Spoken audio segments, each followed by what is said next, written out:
位于霹雳怡保某处的山岗上，隐约的可以看见一个橘褐色的漂亮古堡。那座壮观的建造物就是凯利城堡。然而，这如画一般崇高存在的欧式城堡，却被当地人称作为鬼屋。而这个鬼屋里却有着许多神秘诡异的故事。据说，每当到了深夜，经常会有人前去那里烧香烛和元宝，使到这个古堡的气氛格外恐怖阴森。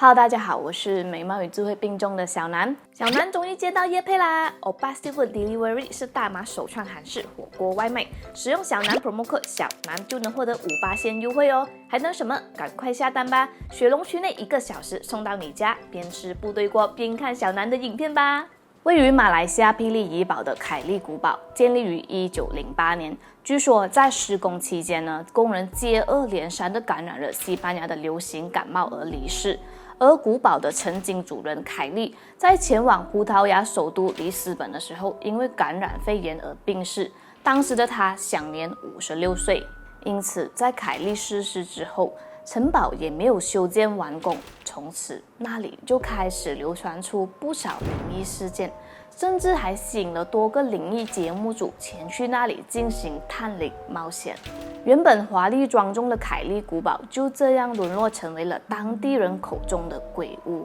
而且在传言中，负责驻守在那里的管理公司，因为没人敢在半夜的时候看更所以请不到值夜班的保卫人员。而且黄昏以后，也没有德士司机可载客经过那座古堡，他们宁愿少些收入，也不愿意再需要经过那里的客人。凯利城堡的神秘面纱与历史典故，其实来自于当年一位名叫威廉的英国人，同时他也是马来西亚的橡胶大王威廉·凯利·史密斯。他出生于1870年的苏格兰小镇。而在他20岁的那一年，凯利以法律工程师的身份前来了当时英属殖民的马来亚，也就是现在的马来西亚，并加入州政府获得特许权的这个调查公司贝克。这家公司位于巴杜嘎在一片9000公顷的森林里。日子一天一天的过去，凯利在贝克公司赚到了钱之后呢，他便在近达的地区买了一片1000英亩的树林，开始种植这个橡胶树。随后，他以他的家乡名复活节凯拉斯为他的橡胶庄园以近达凯拉斯命名。同时，他也拥有了当地近达的凯拉斯系公司。然而，在他赚到钱之后呢，他回到了他的家乡，与苏格兰的爱人阿格尼斯结婚，并在1903年的时候将妻子带到了马来亚。阿格尼斯在1904年的时候为凯利生下了一个名叫海伦的女儿。在1909年凯利建立了他的第一个豪宅凯拉斯之家。6年后，随着他的儿子安东尼出世，凯利开始规划建造一个具有苏格兰、摩尔和泰米尔曼印度风格的城堡。于是，他从英属印度马德拉斯引进了70名工匠，打算在那里兴建一座古堡。古堡所用到的所有砖块和大理石都是从英国进口的。他还计划在6层楼的这个城堡内设立马来亚的第一个电梯，一个室内网球场和娱乐用途的顶楼庭院，然后预期在10年内完工的。然而，在施工期间，他的工人们却纷纷染上了瘟疫，陆续病逝。更诡异的是男主人凯利也在1926年离奇的逝世。据说，当时56岁的凯利带着他的家人在前往葡萄牙首都里斯本签署一份地段买卖合约的旅程中，因为感染肺炎而病逝了。凯利的妻子在他逝世之后呢，便带着2个孩子搬回苏格兰，从此再也没有回来过。而这座城堡的施工呢，在那之后也停止了。就因为这样，古堡就此荒废，成为了永远建不完的古堡。最后，这个古堡被转卖给英国 Harrison and Crossfield 公司作为商业用途。据闻，凯利在古堡以西500米以外建立了一个印度庙。然而，印度庙的装潢特别古怪如果大家仔细看呢，在鬼神的雕像中间，其实夹杂着一个白人样貌的雕像。对于这个白色样貌雕像，有人认为那是凯利。传言当时凯利兴建这座印度庙是为了那些染病的工人辟邪，因此相传城堡内就有一条隧道可以通往这个印度庙。这座凯利古堡的地下室有着4条秘密通道，至今仍然有一条通道还没有被找到哦。被发现的3条隧道分别是通往古堡外不同的地方。据悉，其中一条就是通往刚刚我们提到的古堡以西500米以外的印度庙，另外2条隧道呢，则是通往这个南大门的停车场和东面的道路。传言中，这些秘密通道是当时共产党灵魂人物陈平在50、60年代马共斗争时期出入的老鼠洞。又有人说是第2次世界大战的时候呢，日本皇军充当屠杀的刑场，被残害的许多冤魂哀鸿遍野，因此这里的孤魂野鬼特别多，也格外的阴森。然而至今隧道的出口呢，已经被人用这个石灰泥封住了。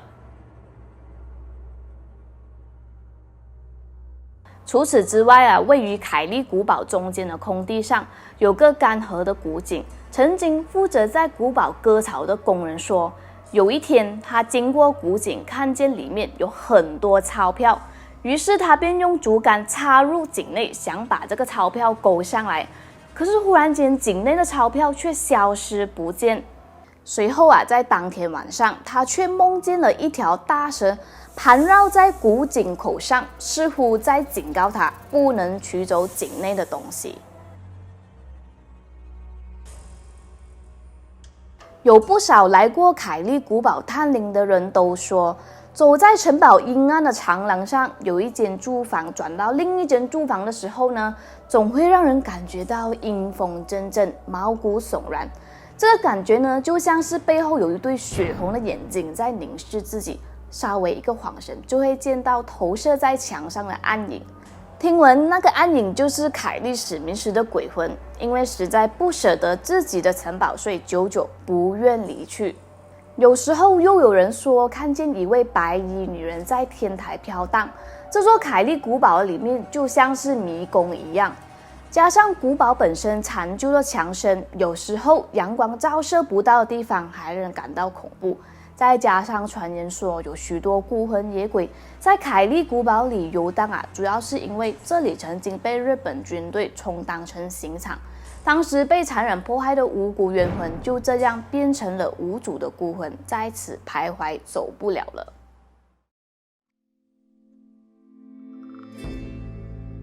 1999年，由周润发和 Jodie Foster 主演的电影《安娜与国王》，片中有几场戏便是在这个凯利古堡取景，进而使古堡声名大噪，顿时提醒了人们：大马怡保有座沉睡的城堡。然而，短暂的电影宣传效应终究不是刺激旅游活动的长远之计。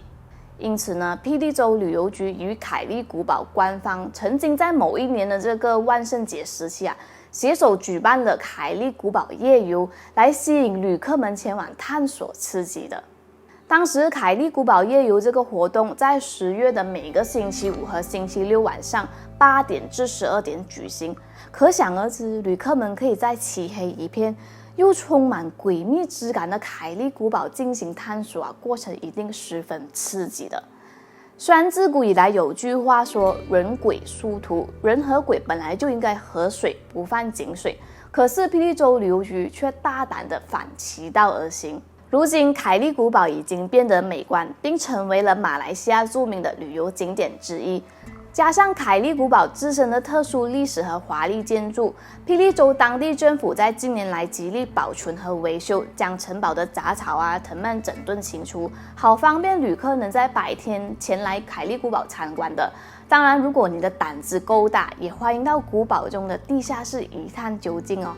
不知道有没有观众朋友曾经到过凯利古堡探险参观呢？欢迎在下方留言和我分享你的游记心得哦。好的，这期故事说到这里，我们下期再见，拜拜。